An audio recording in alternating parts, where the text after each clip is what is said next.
good morning, or good afternoon. The clocks here are just suggestions, really. I'm looking at the tape. It's blank. No numbers scrolling across my monitors. No green arrows, no red ones. Just silence. And you know what that tells me? It tells me the market doesn't care about what happened today.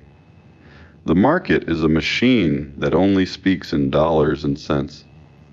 And if there's no print, there's no story for the machines.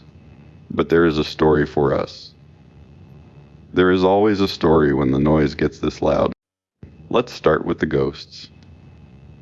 Because today, the operator is forced to play the historian of trauma. The source packet opens with a tribute to 13 American heroes killed in Kabul 5 years ago. 13, a small number, but heavy enough to anchor a whole political epoch. He's calling it a catastrophe caused by sheer incompetence, blaming a specific former administration for leaving servicemen defenseless, and allowing the Taliban to free some amount of prisoners at Bagram. He frames this not just as a military failure, but as a moral one, a tragedy that we can never forget because of who was in charge. And then he pivots, immediately, to justice. He says he met with the Abbey Gate Gold Star families, people he claims were ignored and disrespected by their own party. He promised them justice when he returned to the White House, and now he tells us it's done. We quickly apprehended the evil mastermind, he says. One man, the architect of the atrocity, gone. It's a tidy narrative. Chaos into order, grief into closure, all handled by the commander-in-chief. It's a powerful beat in his show. The grief is real, the solution is absolute, and the credit goes entirely to him. Look at the timing. He brings up the dead to validate the living. But if you think that's the whole show, you're missing the infrastructure. Because while he's honoring the fallen, he's also renaming the future. He posted a picture of a new sign at an airport.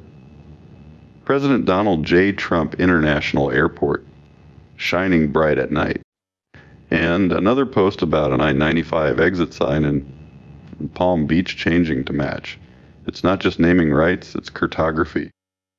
He is redrawing the map of American infrastructure with his own name on the walls.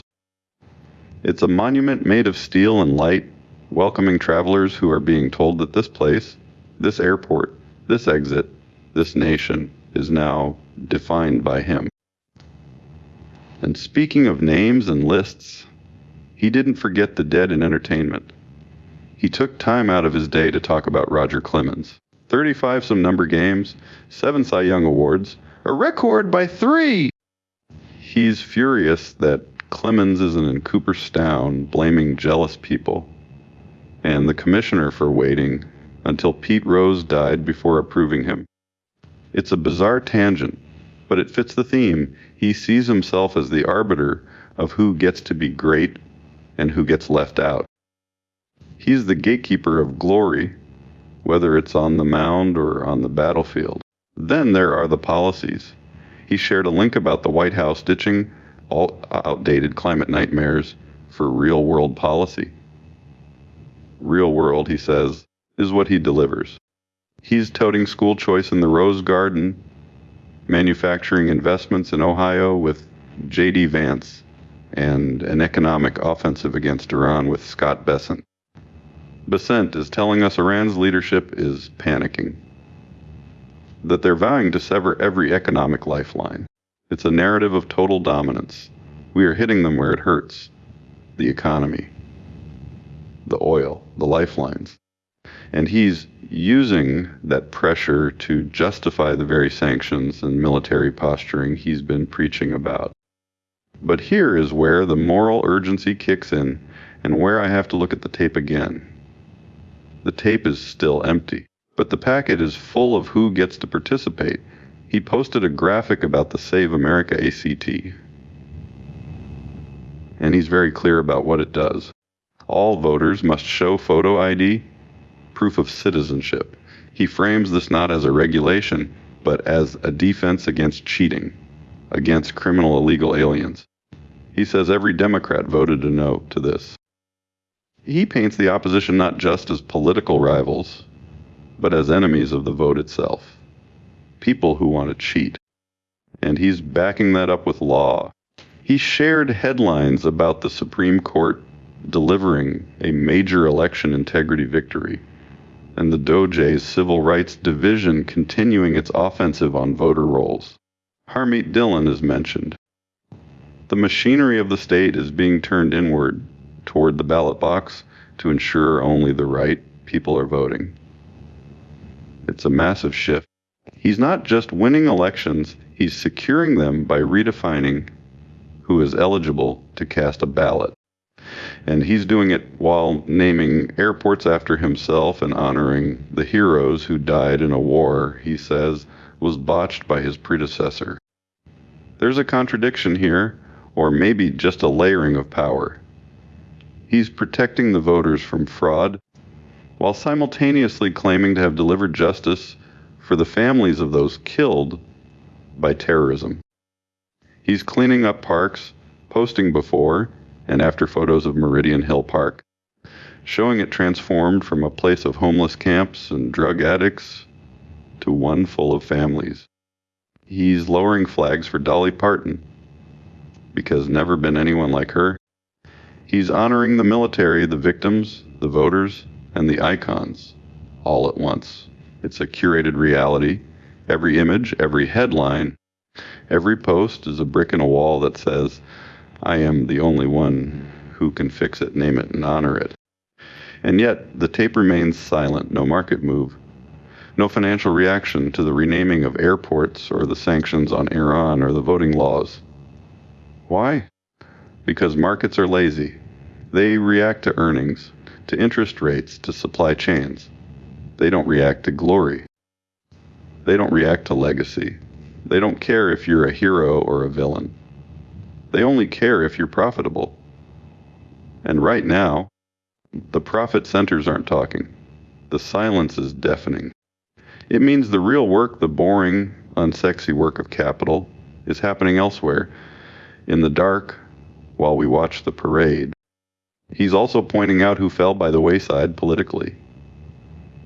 He mentions Ralph Norman endorsing Nikki Haley and ruining his career.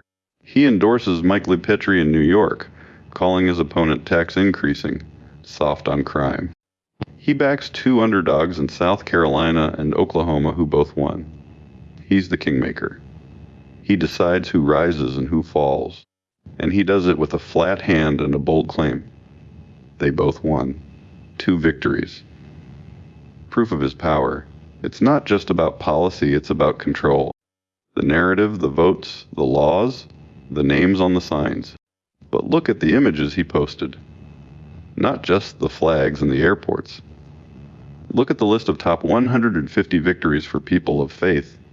A number in 50 points. Executive orders, pardons, rescinding speech codes. It's a ledger of moral victories. He's not just governing, he's converting. He's building an empire of liberty, as one headline called it, against a dictatorship of hate, as another put it. The language is biblical, it's apocalyptic, it's good versus evil. And in that war, there is no room for nuance. There is only the victor and the vanquished. And he is ensuring he is always the former. So here we are, the host of a show built on truth, looking at a source packet full of triumphs, tragedies, and threats. The tape is blank. The markets are asleep. But the operator is wide awake. Because while the money isn't moving, the ground is shifting. He's changing the laws, the names, the narratives, and the electorate. He's doing it with a mix of grief, glory, and grit. And he's asking us to remember who won, who lost, and who deserves to vote. The silence on the tape is just a pause. The real fight is in the words. And those are loud enough for everyone to hear. That's the monologue. That's the truth of the day. No numbers, just facts. Or his version of them. You decide which is more real. I'll be here when the tape starts moving again. Until then, keep your eyes open. The machines are quiet, but the man is not. That's the show. We're on Spotify and YouTube. If this earned it, like, subscribe, tell a friend.